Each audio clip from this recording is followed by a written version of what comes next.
Um outro destaque: o Conselho Federal de Medicina determinou a instauração de uma sindicância para apurar denúncias de falta de assistência médica a Jair Bolsonaro na Superintendência da Polícia Federal. Segundo o órgão, a condição atual de saúde do ex-presidente demanda um protocolo de monitoramento contínuo e imediato, no qual deve ser garantido pelo Estado brasileiro ajuda médica com múltiplas especialidades. O Conselho afirma ainda que Bolsonaro tem um histórico clínico de alta complexidade, com sucessivas cirurgias abdominais, soluços intratáveis, além de comorbidades, citando o recente episódio de queda na carceragem da Polícia Federal. Trouxemos isso ontem, inclusive. Apenas um dia depois do episódio, o ex-presidente recebeu autorização para ir ao hospital realizar os exames, onde foi confirmado, que ele teve um traumatismo craniano leve e uma lesão na região temporal da cabeça. Começar essa com o Roberto Mota. O Conselho de Medicina vai apurar se houve omissão no caso do ex-presidente Jair Bolsonaro, Mota. Ontem o episódio ganhou a página dos jornais, dos sites, mas a autorização para que Jair Bolsonaro fosse realizar os exames só veio hoje. Vamos fazer um exercício de imaginação. Vamos imaginar que um chefe de facção tivesse caído na cela, batesse a cabeça e não tivesse sido socorrido. A administração do presídio soube do incidente e não fez nada. Um juiz foi informado, mas não fez nada durante 24 horas. Imaginem o que aconteceria. Imaginem quantas ONGs iriam denunciar o Brasil nas Nações Unidas, no Comitê Interamericano de Direitos Humanos. Imaginem as punições que os responsáveis sofreriam. Imaginem que a situação no Brasil fosse o contrário. Imagine que nós tivéssemos um governo de direita e Jair Bolsonaro, em vez de no lugar dele, tivesse um político de esquerda preso. E tivesse acontecido isso com um político de esquerda. Imaginem o que teria acontecido nesse país. Basta a gente imaginar para entender o absurdo da situação. Pois é, inclusive, uma informação importante: a Justiça agora mandou a Polícia Federal ouvir o presidente do Conselho Federal de Medicina após a nota que foi emitida sobre a saúde de Jair Bolsonaro. Enfim, as coisas vão crescendo aqui no Brasil. Você, Dávila, o que é preciso considerar em relação à apuração que o Conselho Federal de Medicina fará em relação ao caso de Jair Bolsonaro? Não somos médicos, mas causou estranhamento a demora na autorização para que Jair Bolsonaro fizesse os exames, Causou estranhamento justamente pelo que o Mota disse. Ou seja, qualquer pessoa que sofrer alguma coisa na cabeça é imediatamente, nós comentávamos ontem aqui de jogadores, esportistas, atletas, qualquer um seria imediatamente levado ao hospital para certificar que não houve nada de grave. Por que não fazer a mesma coisa com o ex-presidente da República? Por que não ter o mesmo tipo de protocolo?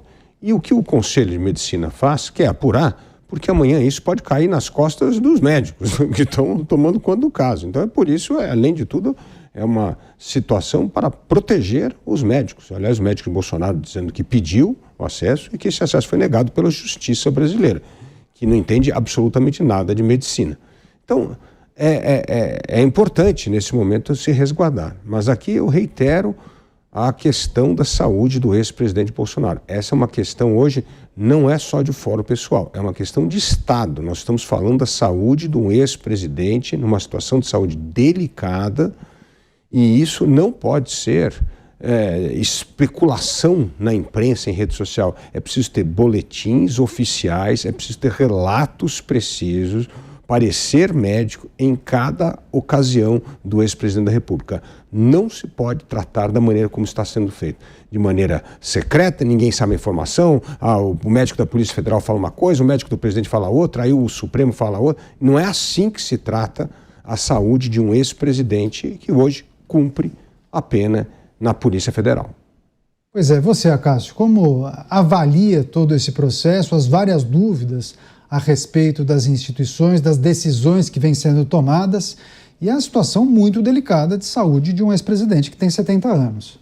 Exato. Quando a gente olha para o estado de saúde, em virtude de todas as cirurgias que ele fez até aqui, quando a gente olha para a idade E quando a gente olha para o fato de ser um presidente, por si só, essas razões já justificariam uma prisão domiciliar. Especialmente porque nos últimos dias, apesar da cirurgia e das idas ao hospital, ele vem apresentando algumas intercorrências que demandam um atendimento médico mais rápido e, mais do que isso, demandam que ele esteja num lugar mais salubre, menos insalubre, exatamente para que estes fatores não venham a se agravar.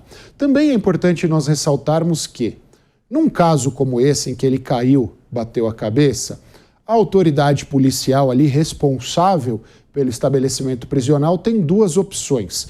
Caso seja uma emergência, ele pode conduzir o apenado até o estabelecimento hospitalar e depois comunica à autoridade judicial, ou, não havendo emergência, ele pode comunicar à autoridade judicial para que ela autorize ou não. Quando nós entendemos que é alguém que tem 70 anos e que bateu a cabeça e que estava desacordado, naturalmente, eu não sou médico, nenhum de nós é médico, mas é senso comum que há naturalmente uma emergência para que ele seja conduzido a um estabelecimento hospitalar. Então eu acho que foi um excesso de preciosismo ou talvez até uma falta de coragem ali para que ele fosse conduzido imediatamente e depois fosse informado ao juízo.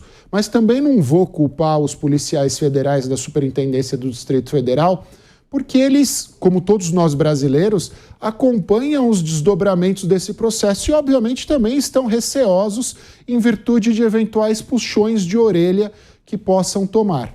Solução para tudo isso: a prisão domiciliar no fim do dia. Estivesse o ex-presidente em prisão domiciliar, essa discussão e estes problemas não estariam acontecendo. Pois é, já que você mencionou, eu vou passar mais uma vez a palavra a você. Quais são os critérios expressamente colocados? Qual é a decisão que um juiz tem que tomar a partir de uma solicitação feita pela defesa de um condenado que passa por essas situações? Assim, outros pedidos foram feitos, os pedidos não foram atendidos, né? Foram indeferidos. Qual é a avaliação? É preciso contar com a sensibilidade do juiz? Ou o juiz transfere isso para uma junta médica, para um perito? Como funciona isso na prática? A decisão judicial é soberana, mas é óbvio, e todos os juízes, Brasil afora, acredito que sejam poucos os juízes que tenham capacidade médica, que tenham capacidade clínica, eles ficam muito vinculados ao laudo médico, aquilo que diz um técnico em saúde, dizendo que a pessoa tem debilidade, que a pessoa precisa do tratamento, que no cárcere, eventualmente, a sua doença ou o problema de saúde que ela tenha pode ser insuflado, pode ser inflacionado, pode piorar. Então há esta vinculação, não é uma vinculação obrigatória, mas o bom senso e a boa técnica dispõem que o juiz, o ministro levarão isso em consideração.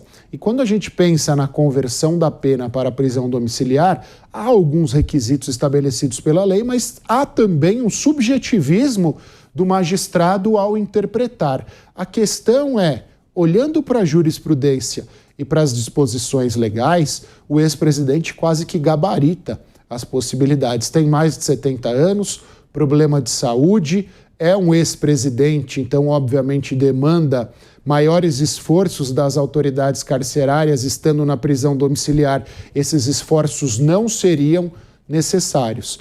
Estando preenchido quase que a totalidade esse gabarito, eu vejo com muito ceticismo a não permissão para que ele vá à prisão domiciliar. Tem a questão da tornozeleira, tem outras questões, mas que também podem ser facilmente resolvidas. Pois é, agora, Mota, nós estamos diante de uma situação que é muito séria, né? Assim, uma situação complexa. Há quem fale na possibilidade de Jair Bolsonaro até falecer na carceragem da Polícia Federal. E não é exagero, não, porque trata-se de uma situação delicada e um homem de 70 anos. Agora, como você tem avaliado tudo isso, as manifestações, muitas de ódio nas redes sociais e também uma cobertura jornalística por algumas figuras que acabam dando risada, né? Tratam disso como se fosse uma grande piada? Isso é uma estratégia política, Canhoto. Uma estratégia que foi usada há pouco tempo nos Estados Unidos contra Donald Trump. É a estratégia de desumanização. É você caracterizar o seu adversário político como alguém que deve ser eliminado e extirpado da vida pública. E você faz isso através de declarações, através de imagens, através de vídeos, através de piadinhas, e aos poucos você vai criando, em número de pessoas, no público em geral, essa percepção de que não há espaço na vida política, não há espaço na vida pública, não há espaço na vida para pessoas que pensam de determinada forma. O que nós estamos presenciando é a implantação gradativa dessa forma de pensar.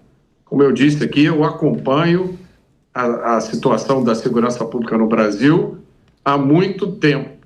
E uma das características principais do Estado brasileiro é o cuidado que ele tem com as pessoas que estão presas.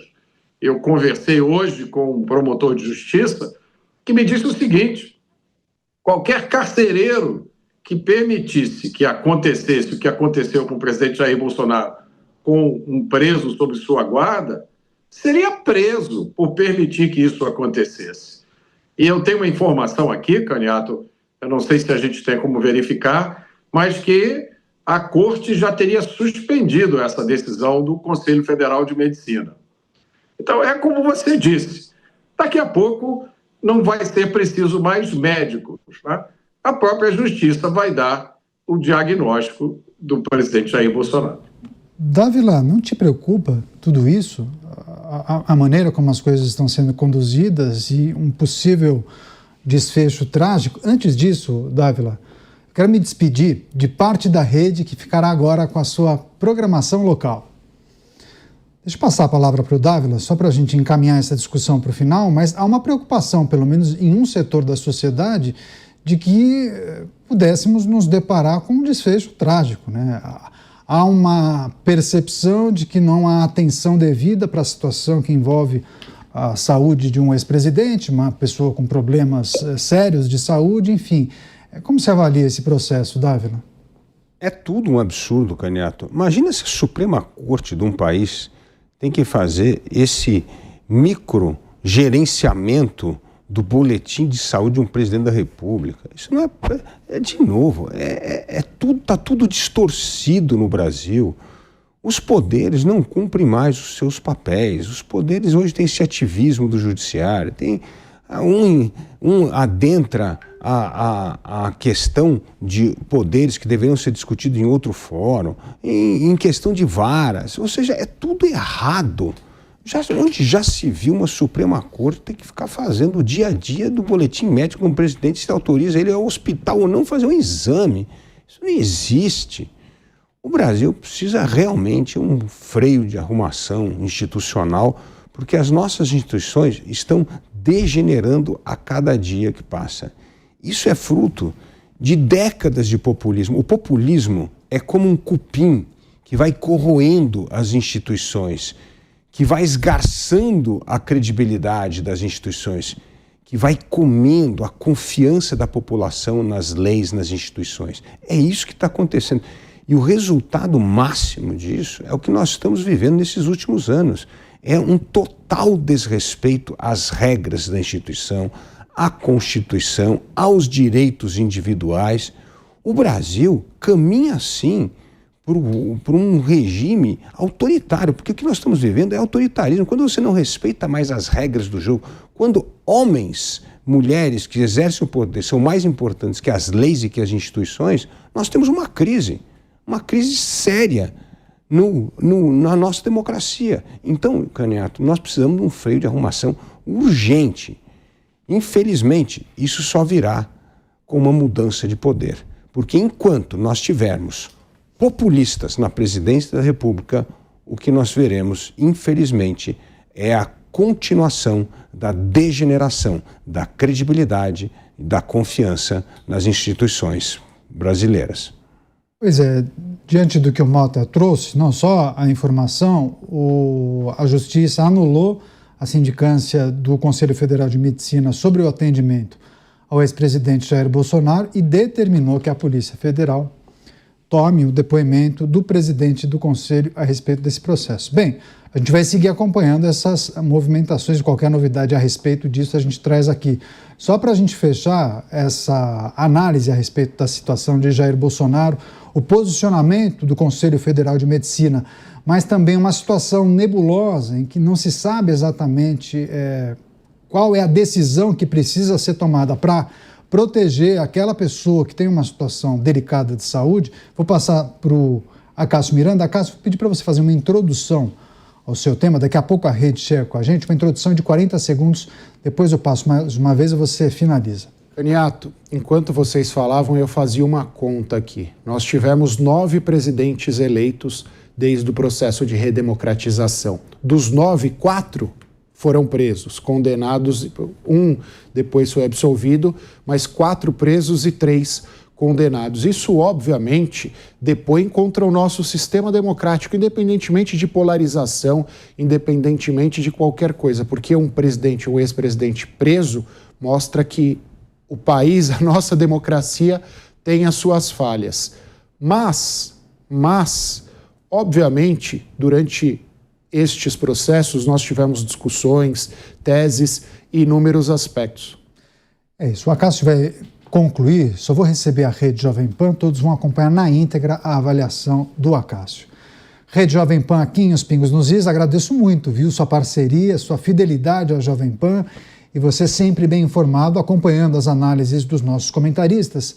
O Acácio Miranda faz uma reflexão e uma análise aprofundada a respeito da situação que envolve a saúde de Jair Bolsonaro, os posicionamentos reiterados da Justiça em relação a isso e os possíveis pedidos que serão feitos pelos advogados na tentativa de converter a prisão em regime fechado em prisão domiciliar. Você, Acácio. E destes 9, 4 presos, 3 condenados, 1 absolvido, mas eu faço essa reflexão porque todas as vezes em que um ex-presidente é preso, é submetido ao cárcere, o Dávila disse, eu acho que vale parafraseá-lo aqui, de uma forma ou de outra, direta ou indiretamente, é o Estado, um ex-representante ou um representante do Estado que está sendo lá colocado. Envolve uma questão de segurança, envolve uma questão até de soberania. Então, o tratamento que se dá é um tratamento como os outros apenados recebem, contudo, levando em consideração essas características. E mais do que isso, se a gente faz um paralelo, por exemplo, com o Collor, com o ex-presidente Fernando Collor, que foi condenado e teve a prisão domiciliar porque apresentou um atestado, um laudo médico de um problema psiquiátrico, é um problema de saúde como qualquer outro, mas é uma circunstância não tão grave, que não enseja um atendimento tão célere como o do ex-presidente Jair Bolsonaro. Então, fazendo este paralelo entre 2 presidentes, 2 ex-presidentes, há um abismo entre as 2 decisões. E é isso que precisa ser levado em consideração. Tivesse essa situação resolvida, nós não estaríamos aqui discutindo uma decisão do presidente do Conselho Federal de Medicina ou algo que o valha. O Supremo já estaria legitimando um posicionamento que decorre da própria lei e da própria jurisprudência.